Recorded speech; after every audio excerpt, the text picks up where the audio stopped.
Welcome to another episode of Sovereign Sisters Podcast. I'm your host, Angela Atkins, and today we're going to explore the transformative world of vibrational medicine with my special guest, Susan Haller. Susan is a gifted healer whose innovative approach combines the powerful frequencies of tuning forks, Tibetan and crystal bowls, a vibroacoustic sound table, and a biomat. She's also a practitioner of emotion code therapy, which helps release trapped emotions for greater emotional balance and clarity. With her intuitive gifts and holistic methods, she has dedicated her practice to helping people recharge at the cellular level, clearing blockages and finding balance in their nervous and energetic systems. Susan will share knowledge about the science and the magic of vibrational healing and how to elevate your vibration and the incredible potential it holds for personal and planetary well-being. We do hope this will be an interactive session, so post your questions in the live chat. Now, I want to welcome Susan to the podcast. Welcome, Susan. Thank you. I'm happy to be here. So let's start off with the basic question. What is vibrational medicine and how does it differ from other holistic healing modalities? Well, I'll answer the second part first. It's one and the same. Everything is vibration, everything. So we can't separate it. It's just the techniques and the intent with the structure of a session. So, vibrational medicine is using vibration with intent. Jonathan Goldman says frequency plus intent equals healing. So, what we do is just target whatever we're working on or what the client is asking, where the issues are that they need work. Um, so, vibrational medicine is everything. So, can you explain a little bit about the science behind how sound and vibration impact both our physical and emotional, as well as our energetic well being? Well, since everything vibrates, everything has a frequency, we're always looking to elevate the vibrational aspect. In other words, the words we say, our emotions, our food we eat, everything carries a frequency, a specific frequency. And so there's been so many scientific studies, like you can check PubMed or any of the websites that store these the scientific studies on this. There's a lot of studies on nervous system, on cancer, and it's hard to target certain things because you have to hit the exact frequency. And for instance, if you have a stomach issue, well, each stomach, I guess, a perfectly healed whole stomach will carry a certain vibration, but none of us have the perfection in our body, so the frequencies will be different. So hitting or targeting the exact frequency is rarely happens.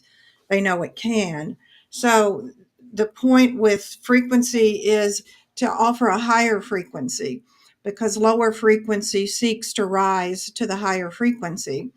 So there are, by applying a certain frequency, you just ask it to rise and target it so that it can rise up and hopefully begin the healing process. The body heals itself. So this is not healing. I'm not a healer.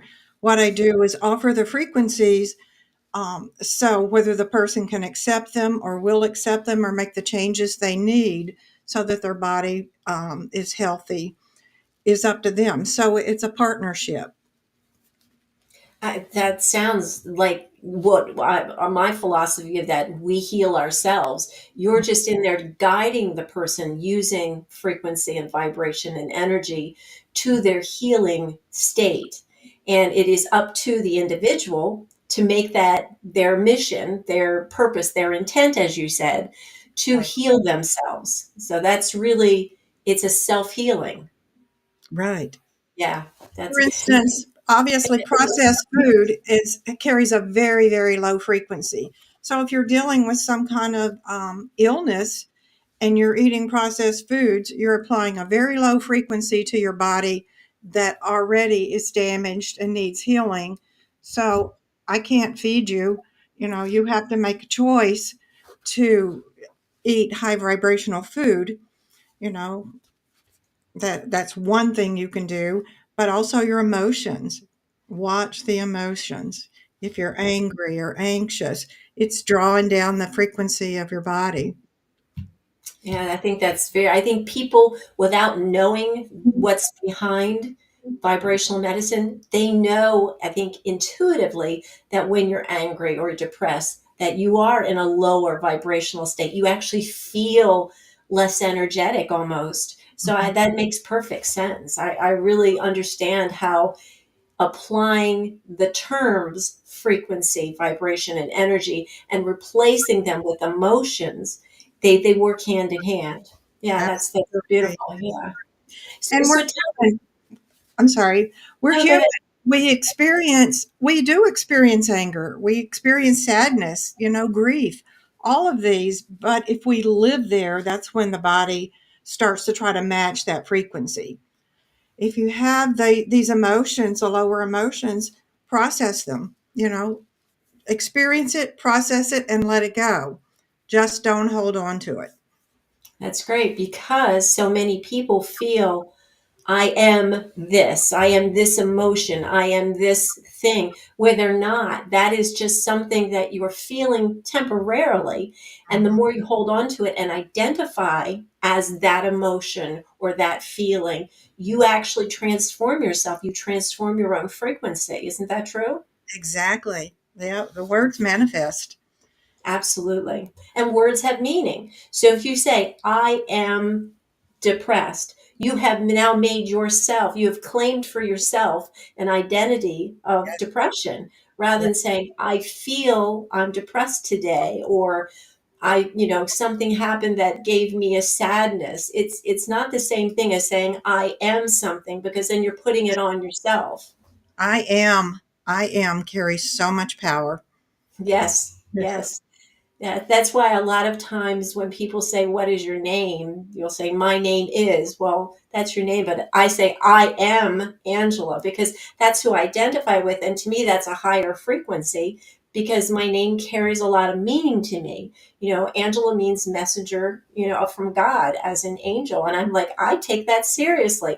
So I am Angela, not just my name. That's part of who I am. So I think all those things, words have meaning, and feelings that you have are not who you are. It's what you're just expressing at the moment. And combine those, and you have a frequency that you carry. Excellent. That's an excellent way of saying it. So Mhm. tell me, what actually inspired you to specialize in vibrational medicine? How did you get here? How did this evolve over time? Well, the short story is spirit led me here. A little bit longer story is like in the late 90s or early 2000s, I got my Reiki master certification. Never used it much, but it was always right there. Um, and then, and about, I think it was 2016, I just knew I was getting ready to retire from my government job. And I knew there was more that I was supposed to do. And then one day that a podcast or a show came on, Gaia, I think it was, about emotion code. And I heard that and I go, that's what I'm supposed to do. So I got my certification in that. And then, so I was combining that and Reiki, and then spirit, somebody loaned me tuning forks. And so I thought, well, what is this? Started learning about that. Um, and about that time, all my clairs opened. Suddenly I could see things and hear things, and it was usually able to validate the things that I heard. And that developed to where I can many times that if I'm working with someone, I can see inside the body, and see the blockages or actually see what's going on sometimes, but always on an energy level. I can't really see you know, your gut or your kidneys or whatever. I see the energy, what's going on with the energy in that area. So from that, I can detect, many times inflammation or tangled energy. Um, but almost every time it's been validated that it was accurate. So many times I would see things and it's like, please, please don't make me tell this person because it was pretty strange things I would see sometimes. But Spirit then said, if you want this gift, you have to speak this, or this gift is taken from you. So I started saying it, and sure enough, I, I would get a validation. Well, that So makes sense because people know even without knowing. I mean, you don't have to know the exact thing, but you're like you can feel when somebody says something, you go, yeah, that resonates with me. So, I can see how you would get your validation. well, one story I'll tell you, I was working on someone that had prostate cancer and had the prostate removed. And as I was working on him, I could hear something crying and discovered it was the bladder. The bladder was crying. And said, what's going on? And it said I think it said at that time it was mad because the prostate left and the bladder had to do all the work. And I'm going, really? And goes, no, I just miss my friend. And so I sat with the bladder in its grief. And then as I continue on with the session, I'm going, oh, please, I'm going to have to tell this guy this. So I did. And he said, you know what? During the surgery, the bladder and the prostate were fused together and had to be separated. And the surgery had taken a little longer because they were fused together. So, in a way that validated my knowing of there's a consciousness in every organ of our body. Right. And even that has different consciousness, which makes up the whole. But it is conscious Mm-hmm. and it knows its job and it knows how it contributes to the body. So there's an aliveness within us. And I think if we listen quietly and intently, we can get messages from our body that tell us, there's an issue here. You know, Do you think that people, and I know this is just kind of throwing this at you, do you think, and this is my opinion, asking for your opinion, that people recognize these things but dismiss them because they don't really want to either get involved in the process of their own healing, which sometimes is a lot of self reflection, a lot of changes that have to be made. right. And that's how we become ill or diseased. Exactly. Exactly. I think most of it, in my opinion, just from what I've seen over the years, starts with the nervous system. And of course, the nervous system gets jacked up because we're not dealing with the things in life.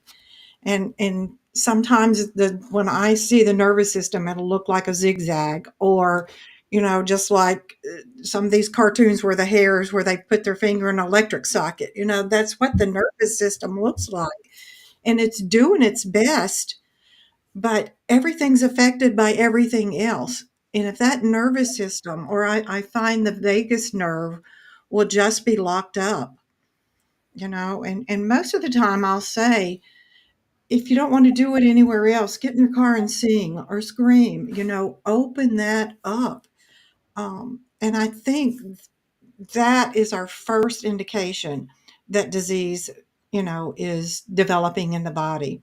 Yeah. It's when the nervous system is so out of whack. And these days we live in, probably all days we live in, most people have a messed up nervous system, and it's a call for attention. Isn't humming also good for that?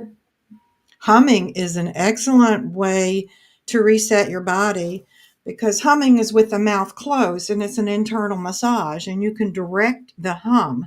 So it's a beautiful way They say, I don't know if it's true that you can't really think when you hum, but that might quiet the mind a little bit. But yeah, That's what I've been trying to practice more and more. I'm not really good at calming my mind. I'm like, oh, I got to look at this. Oh, I got to look at that. Because I'm always planning on something or I'm trying to solve a problem and my mind just keeps racing. And I find if I hum, it actually slows things down. hum. And okay, so But being silly also, you know, you can sing, and if you're embarrassed to do it in front of other people, do it when you're alone, but make up songs, you yeah, know, just get your be like frustration. a child. Yes, Really, be like a child. Embrace your inner child. right. That's the way to go. Fun and laughter, all of that is a really high vibration. The highest in my belief system is love. Mhm. You know, if everything comes from love, you can't go wrong. And if you can't accept the love, then there's going to be disease in the body. But if you stay in that vibration of love, eventually everything will fall into place. Yeah, yeah. And so, love and play, and Yeah. then after all of that is extremely high vibration. Nice. So a moment ago, you mentioned the emotion code. Can Mhm. you tell me about it? How, what do you use? How does it complement your sound healing practice? So, emotion code is discovering through muscle testing trapped emotions in the body. And if we've had childhood issues or whatever has happened in our lives, if we didn't process it at the time, we just stuffed it down, it'll stay there. We can actually absorb emotions from other people, we can inherit them, you know, carry it through the family line. And so, by muscle testing, I can find what the emotion is that is ready to be released.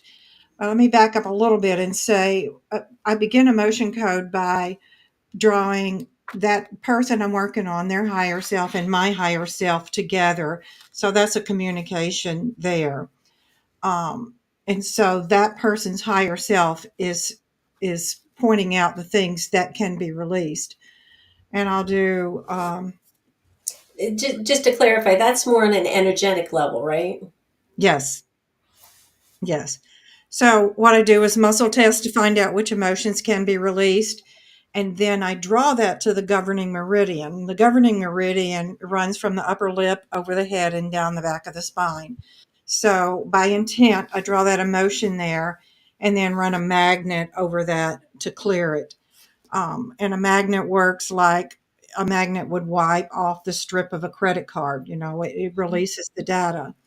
So emotions are magnetic and thoughts are electrical. So emotions carry that magnetic, so a magnet will dissolve that or erase it. That's interesting. So Hmm. let's talk a little bit more about the actual vibrational healing. What kind? I know you use tools like tuning forks, Tibetan and crystal bowls, and also a vibroacoustic sound table. How do all these things work together to create a healing effect? Well, the sound table works so that um, the sound comes and the cells can actually hear. The cells are listening and hearing that vibration. So I'll make sure I play music, you know, that has um, a specific vibration or a high vibration. Um, Tuning forks, you know, they are more specific. For instance, 174 hertz can get to pain, so it can ease the pain as if it's a bubble of energy. Some of the tuning forks, like 144 hertz and 174 hertz, can be wiped over the body.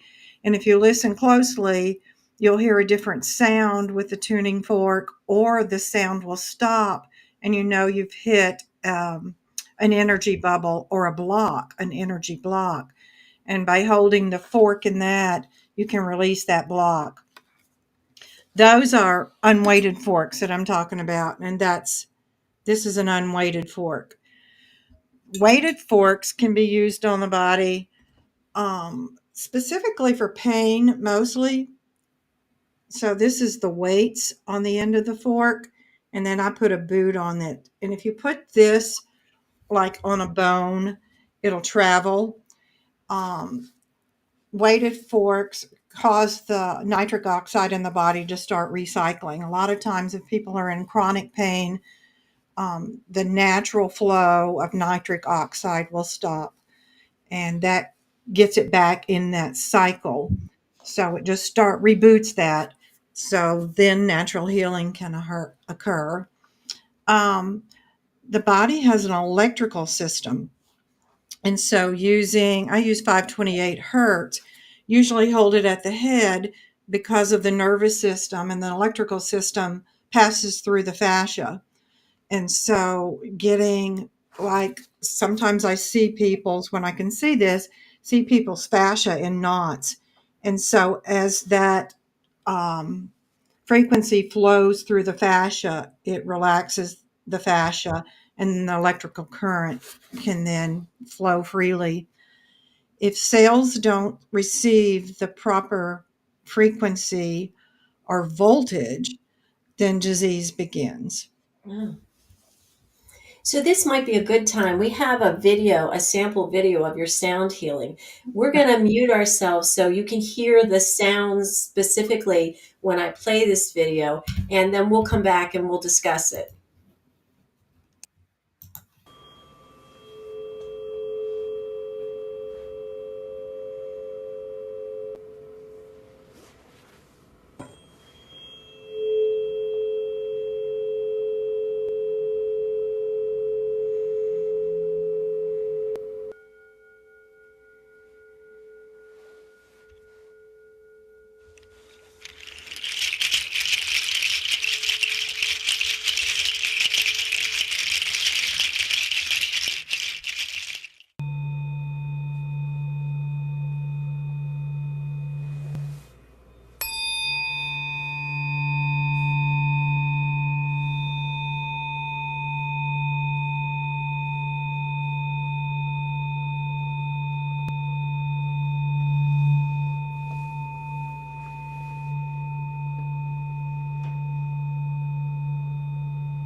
It's really interesting, Susan.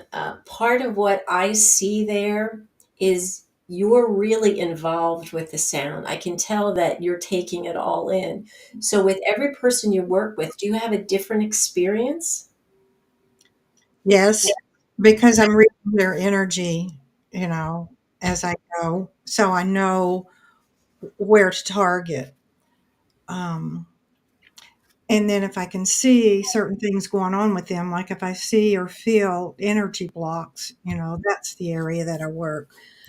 I think the first two forks that I used there were the DNA forks. So those forks are tuned to optimal DNA. So again, as I play those over the body, or just so that you can hear them, the DNA tries to rise to that. And the other ones that I were the two forks were the Pythagorean, and that's for the nervous system. So I can feel the body relax. I'm listening to the body as much as I'm listening to the sound that they're receiving. That's really interesting. So, one of the other things, one of the other tools, I guess, that you use is called a biomat. Can you tell me about that and how does that work through the healing process? Biomat is far infrared, and that provides heat to the table, but you're getting the far infrared energy. But it's also a mat filled with crystals, and mine is amethyst crystals. And crystals carry a high vibration without doing anything to them. So if you're on the table, you're receiving the vibration of a full length mat, full of amethyst crystals. So that just contributes to the vibration that they're receiving. Now, are they any special kind of crystals that you said quartz crystals, but are they of a certain variety or something that someone could get themselves? And the biomat is amethyst, the one that I have. I think they Mhm. offer other types of Oh, crystals. okay. Mhm. Interesting. So you talk about each client has an individual need, and then you are interacting with what you received, kind of a feedback from there. How have you learned to determine what tools or techniques to use for each client? I mean, it seems to me it's like you have to have some sort of ESP to say that kind of generically. How do you make that connection? It's just intuitive. I listen. I have a standard procedure that I do, and I follow that unless I hear to do something different. And there's just a variety of things I do. Work with the electrical system, the DNA, clear blocks. I do a cleanse, an energy cleanse of them, and then I'll run a grid to see if they have any energies, attachments. Sometimes they show up, they're really loud. Um, but most of the time, people carry attachments, energy attachments. Most of them are just parasitic energies, but once in a while, I'll find, you know, some major dark energy that's hidden away in there, which can cause disease also, Oh, because they feed, on the energy, the pain, emotional pain, and physical pain. So I find that often. are you finding people are becoming more aware as it seems like in the last several years, people have been open to more things like vibrational medicine and dealing with energy work. Do you find that people are more open now to say, yes, I want to explore this, even if they never believed before that this was something possible for them? I say yes because now there is the science behind it. You know, people Oh, understand yeah. now everything vibrates, and that includes our bodies. So they're more open to the different frequencies that can shift their energy. Yeah. So, what kinds of issues or imbalances does vibrational medicine really address? Or let me ask more specifically: are there specific conditions that vibrational medicine is particularly effective? I don't think there's anything that it can't affect. But again, the person has to do the healing. But I think the nervous system is the most available for change, because once that's reset, then everything else can open up and say, here's something that really needs looked at, or it's going to fall in line with the nervous system. And just telling people different little things like how important their belly button is, you know, because so many nerve endings are there. And the vagus nerve comes down to all of the systems in the body and right to the belly button. Put some oil in your belly button before you go to sleep at night. That helps the digestive system. It helps to calm the body. Just Is there a specific oil you recommend? Because I use one in particular, but I'm wondering if you recommend one. I would A use type. castor oil, but you can use sesame, you can use olive oil, coconut Yeah, oil. I Castor, use castor oil because I find it deeply penetrates more than any other oil. yeah, Yeah, it's yeah. interesting. Yeah, I mean, you cool. don't have to pour it so it runs out. You can Just a drop or two. Just rub it in, yeah, and then rub in that. Actually, I found using an eyedropper works really well for me because I'm not that dexterous, especially when it's bedtime. I'm like, I need to go to sleep now. So I found getting an eyedropper and just taking a drop or two and dropping it in, and then just massaging it with my finger. Well, castor oil is so thick, Yeah, hopefully you're using, because everything you put on the skin goes directly in the body. it's So, all organic. Yep. right. So I make make sure it's, hexane free, filtered correctly. I look at everything. I'm one of those people that I read every package. I read all the ingredients. I read where it came from, and it takes me forever to shop. So I shop very infrequently, and I get everything I need all at once. Well, I But think I learned when I was, working with essential oils, like if you put anything on your feet, you can taste it in just a few minutes and sometimes very quickly. But if you put oil on your skin, I think it's 20 minutes, if I got that right. 20 Um, or 30 minutes. I know that it is the fastest, like on the soles of your feet. It's the fastest acting when you put oil on your in feet. every organ of the body. Hmm. It reaches that quickly into every organ of your body. So whatever you're putting on you, if it's toxic lotion or oils, that's going into your organs and in your body. Yeah, there's a study done with, I can't remember which essential oil, but it shows that putting it on the bottom of your feet actually within 30 minutes affected all your blood cells. They started, moving more freely, because they're not supposed to be all clumped up. It was a really interesting study. And I think about it now, years ago, you put lotion all over you, and, summertime, you always make sure you lube up your feet and your hands and everything because you're so dry from being outside in the sun. And I'm thinking, oh my goodness, what we have done to ourselves. And now I won't put anything on my skin that's not organic. And I literally Right. read everything to make sure that I'm doing the right thing. So I think you're absolutely correct in that. Well, same with toothpaste. If it has a warning not to swallow, what is that doing in your mouth? Yeah. I make my own. I make sure. And I'm finding completely off track what we're talking about. I'm finding the more things I make myself, the more I actually like them. Mhm. Toothpaste always was too sweet, even, and I'm like, "Ugh, I really don't like it. I would spit it out anyway. I just didn't like the taste of it. But with making my own, I can make it anything I want. I don't have to rely on somebody else to pick the flavor. I use essential oils in there, and of course they're pure essential oils, and I make sure I get the flavor that I want. And I'm thinking, this is why we should go back to making our own stuff. First off, it tastes so much better, and it's so much better for you. So, just a side note there. Right. I agree 100% because the frequency it carries. Some of Yes. the oils, they actually give you the frequency of that oil. Hmm. Absolutely. Mhm. So I want to ask you about your intuition. When you're, because you had mentioned you use your clair gifts, and you may want to explain that for people who aren't familiar with what they are.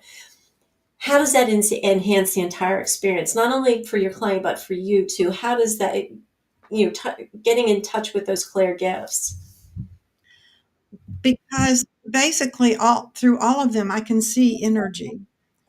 If people tell me they're not angry, mm, I pretty much know what that energy looks like. You know, um, I can just see it. I can feel it. I can hear, and like with the bladder talking, I can just hear. I don't know how.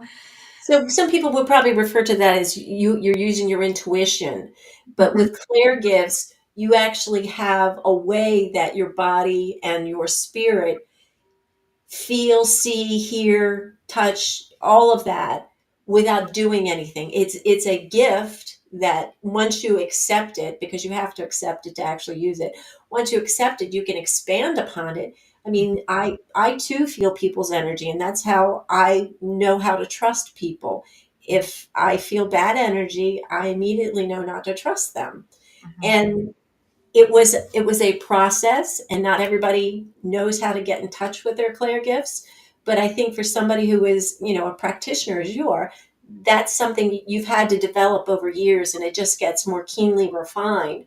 So Mm. as you have developed them, are you seeing differences in how well your clients respond? Yes, I do. But I want to say that trust is as important as just listening and knowing. If you don't trust what you see and hear, the gift goes away. You know, it's a gift if you accept it and you use it. Um, and so it helps guide me in a session. But a lot of people are in such denial that you know they don't want to hear. Yeah. They just want, could you please fix me? And you know, I guess they're disappointed and think that I'm not really getting it if I don't. Um, but I can see that sometimes pain is just so deep and been buried so deeply that they're not open yet, you know, to look at it. Um, but I can see it. I can sometimes not define exactly what it is, but because it's an energy, you know, Mhm. it's a specific vibration that I can see. Um, it does guide me in a session. Like I can see tears in auras. Um, I can see sometimes when people have implants or, Mm. you know, spells cast on them. It seems like we can't get to what's happened. Um, but mostly what's developed over time is being able to see the dark energies, you know. So if I get quite a few calls, you know, for people asking for clearing Mhm. because they're being attacked. And yep, I can see that that's even evolving. And so if I don't say this weird thing I just saw, you know, if I don't trust spirit that's guiding me in this to say, yeah, this is what's happening to you, no matter how weird it sounds. And most people accept it. Most people accept it if they've called, you know, and ask. I think they're at that point of trust if they've called you. You know that, and like you said, trust is really important, and it's not just trusting in you, but it's trusting in themselves that whatever you're working with, they can internalize. And that's kind of where I wanted to go, because before we started, we chatted a little bit and we talked about wanting to help people learn to do this for themselves, that they don't always have to come to a practitioner. So, how would you help people integrate vibrational healing into their daily lives? Um, what's your food? Who you associate with? If you know someone is has a dark energy, stay away. Walk away from any energy that's not in your highest good. And we know that. We don't want to hear it, but we know, we feel that. Um, so it's minding your field, minding your daily practices. You know, even some dark television shows, you know, they carry an energy. They carry a dark energy. There's ways to protect yourself, but it's better to stay away from them. You know, I and never really understood when people said, "Oh, I like horror movies or I like slasher things." I cannot watch them. And it's something I've always, my entire life, it's like I have this protective field that I'm like, nope, not taking that on because I feel that energy. And Mhm. so if it disturbs my sensibilities, then it's going to disturb me longer after that's all over. And I don't want to carry that energy with me. So it makes sense that people really, what this goes back to is what I say all the time. People have to take personal responsibility, not just in what they do, but also in what they think, how they act, who they associate with. I mean, it's everything in your life. And most people just don't even take the time to think those things through. They're kind of just living by rote. And so, in order to make something like vibrational healing part of their lives, they have to start with that inner work, don't you think? Absolutely. Absolutely. And stay in the field of love. If people can't accept it, they can't accept it. But being in the field of love is the highest vibration. It transmutes so much stuff, transmutes so much dark energy. Yeah, I think most people associate love with a romantic relationship rather than love of a higher form, meaning you can love nature. And we use the word love so randomly. I love this hat or I love my dog. And that's all good. But I think when we look at it at a broader in a broader sense, when we say, living in the realm of the emotion of love, and it really just has to go with how you express yourself in life and how, what you put forward. It's not somebody has to love me in order for me to love them back. It's like you have to love yourself and then generate that out to the world. And I think living with nature is a good way to start. Mhm. Yes. So I think that's how we are gifts to the planet, are to humanity, is carrying love, expressing love. Um, but I also want to say vibration has sound, with the tuning forks, but we are sound too. So every organ, every bit of our body has a different frequency, which means a different sound. So all your organs have different sounds, your emotions have different sounds, whatever your emotions are. And those together is your melody. That's your song. So whatever your song is what you're putting out to humanity. So if you're in a high vibration, if you're carrying love, if you express love, then that's the vibration you're putting out to humanity. So that's what you're saying. The individual benefits the collective or the planetary well being by living in that frequency of love. Yes. Yeah. Wow. I think for those who've never thought about it before, and maybe this will be the first time, or maybe they have heard about it, but they have not pursued it, it's not that difficult, is it, to get there? You really have to just be open to changing things in your life. I think that's the most difficult thing for people is to make a change. Mhm. So Scary. yeah. So what would you say? How can they use vibrational medicine themselves to be more of a preventative tool so they don't get into those places where, they're lower vibration or they enter into a path of dis-ease? Well, I think we have to look in first and not make ourselves right or wrong. Stop judging ourselves and judging other people. It doesn't matter what we've been through. Every day's a new day. We wake up a new day and we get to choose how we are that day. So forgive ourselves for what we think we've done wrong. I really have a hard time with right and wrong and good and bad. I think so much comes from programming that we're not even clearly being ourselves. We're trying to follow the programming that we received because we're told if you don't do this, it's wrong or bad, or you're a sinner. Um, and so forgiving ourselves and knowing what are our intentions. If we have the intention to be the best that we can be and to forgive ourselves and forgive other people, I think that's a start. But then make choices that are in your highest good, not necessarily the safe choice.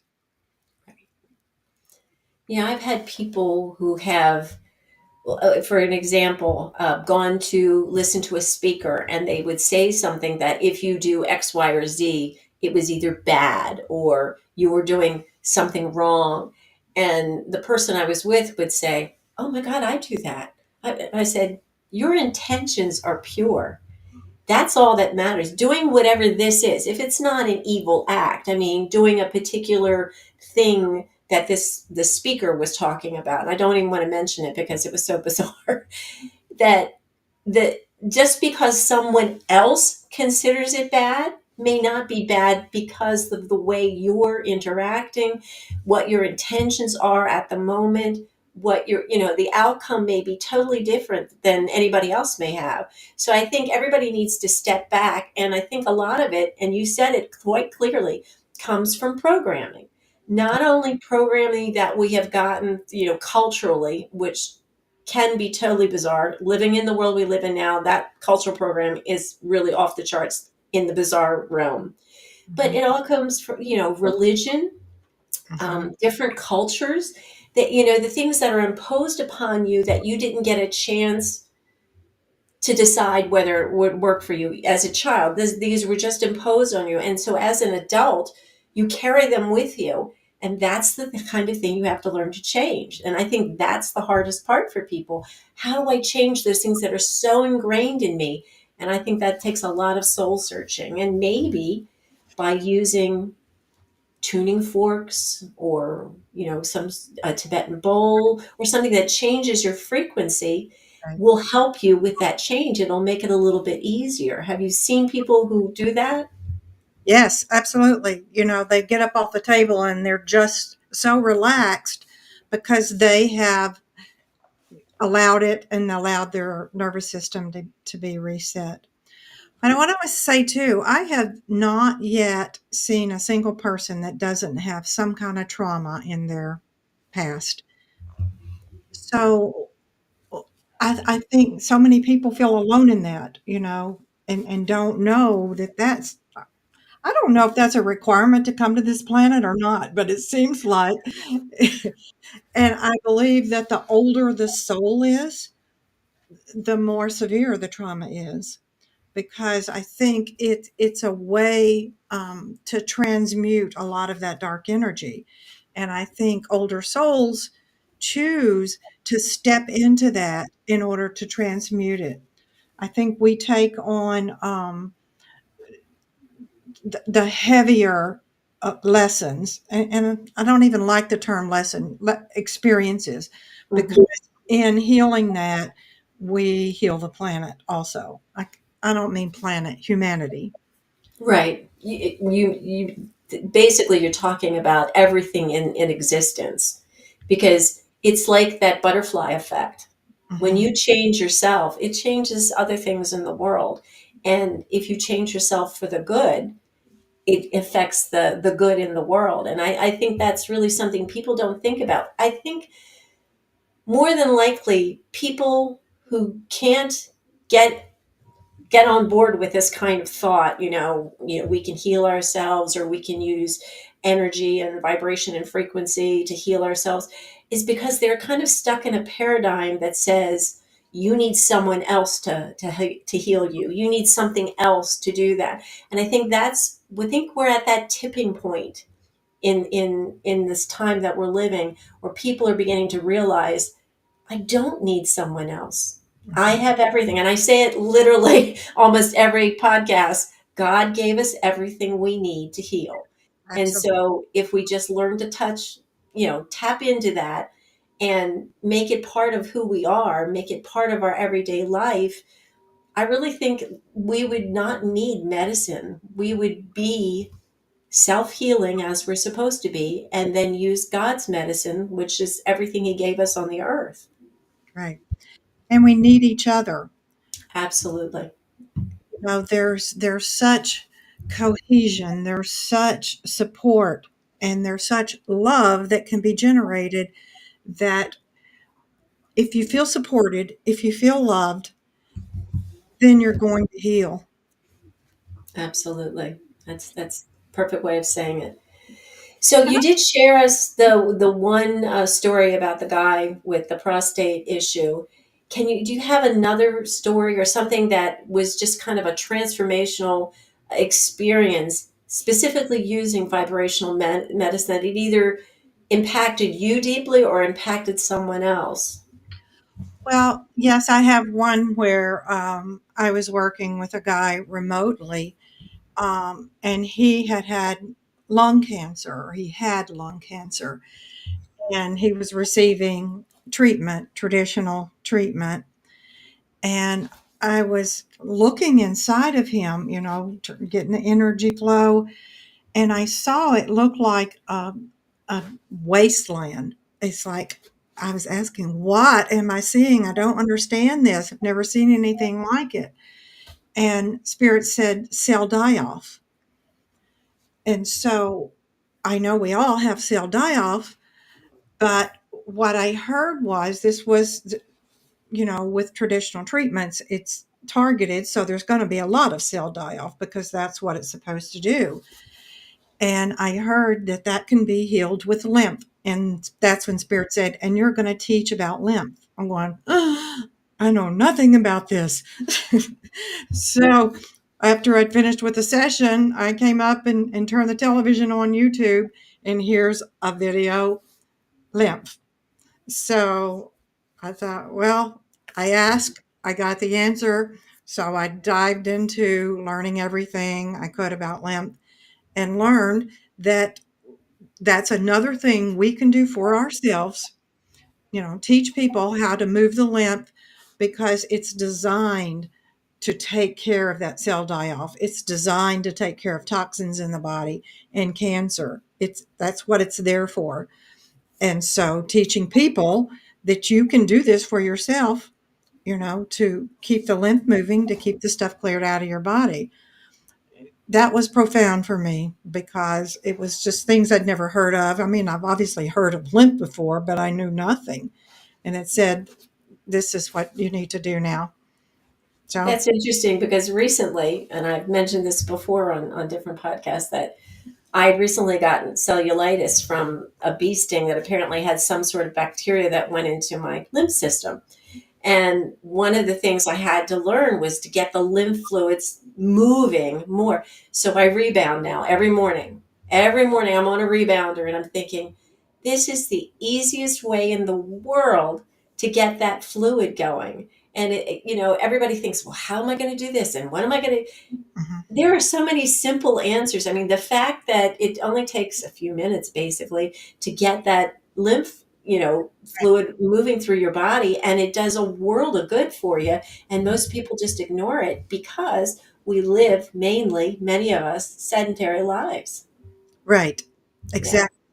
Well, can I give a little plug here for a good place to go look for that? Sure. There's a YouTube video by Dr. Perry Nicholston, and it's called The Big Six. And it tells you, where the lymph goes into the body and in a specific order to just rub these spots on your body or put a vibration ball on them. And so that you open up the big six of the lymph nodes in the body and get it moving. And of course, just moving is Yeah. perfect too. But if you can't, I'm thinking how many people, are in nursing homes or hospitals, so sick and they need that lymph to move. If somebody just knows, just rub these spots on their body Well, and even it's, simple yeah, things like dry brushing will do it. I yes, mean, dry brushing towards the heart because the lymph comes into here. yeah. And This is the so dump right if here. you're dry brushing towards the heart, you're moving that lymph Mhm. through your body the correct way. And you could easily do that for somebody who is in a nursing home with a dry brush. I guarantee it's not being done, but maybe these are things that we need to encourage people who have family members who are in nursing homes. Take a bath brush with you, and they will love it. It feels good. It helps with the cellular debris. It moves the fluid, Right. and maybe they'll just feel better having that contact too. Absolutely. Yeah, Absolutely. Oh, touch. We touch need is great. to touch. So I do want to ask our audience to see we have a few more people show up that if you have questions for Susan, please post them in the live chat. We'll bring them on screen and have Susan answer them. Really want to get some, interaction here so Susan can give you her, you can benefit from Susan's wisdom. And we're going to keep talking. I'll keep looking for comments, but if you have one or any, please share them with us. So Susan, we're rounding out the top of the hour, and I want to make sure that I give you plenty of time. I don't want you to feel like you're in a rush. just what advice would you say to someone who is new to all this, but they really want to explore it? Are there places they can go? Are there things that they can buy? Are there recommendations that you have? And anything you want to offer us, I'm happy to take that information from you and post it so people have it. So you don't feel like you have to come up with links or anything right now. You can send it to me later. But I really want to give people an opportunity to learn how to do this for themselves, because I think that's the goal. The goal is not to keep running to a practitioner the same way we run to doctors. We need to learn to do this ourselves. And that's not to diminish you as a practitioner. It's to say, I think that's part of your goal. Your goal is to get people to learn how to do this for themselves. So, what would you offer? I would say buy a couple of tuning forks, 428 hertz and 432 hertz, sorry, and 528. Both of those are very powerful. You can clean your house. You can just wave them over your body. You can wave them over your food. You can bless your food with them. They'll clear out toxins. But they change your vibration just by simply striking it, and wiping it over you. You can do the same for your pets. That it's a simple thing to do and to keep in mind. I'd like to share some books or some authors and some tools. If you're going to look for tuning forks, I recommend Eileen McCusick's and Jonathan Goldman's. There are lots of others that are really good, but those are the ones that I use, and I think they're, and both of them, those two have written books, on sound and the electric health. Um, Jill Matson is another person that has done a lot of research, a lot of scientific research, but she's done it with herbals and different tinctures and different things that she found the vibration of them and then created music for you to listen to so that you get the same effect instead of having to buy these different things. So check out her work. It's Jill Matson. Um, and you can just listen to the high frequency music. There's so much out there on Pandora and Apple Music, um, in lots of different places. They even have CDs with this high vibration music. Play it in the background. So that shifts the vibration of your home. That's great, Susan. And I'll get with you to get all that information, and we'll share it with all the listeners and everybody else who's interested.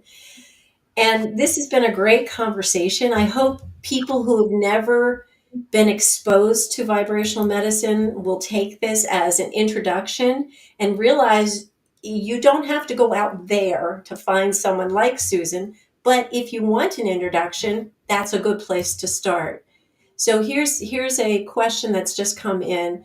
So Jessica Lane, let me show you what she says. What is your favorite sound instrument? Oh, geez. Oh, I don't know. That one's tough. I love the bowls, just because that sound just resonates and opens my heart. But I would have to say the 432 hertz tuning fork. You want to give us a sample? Let me find it.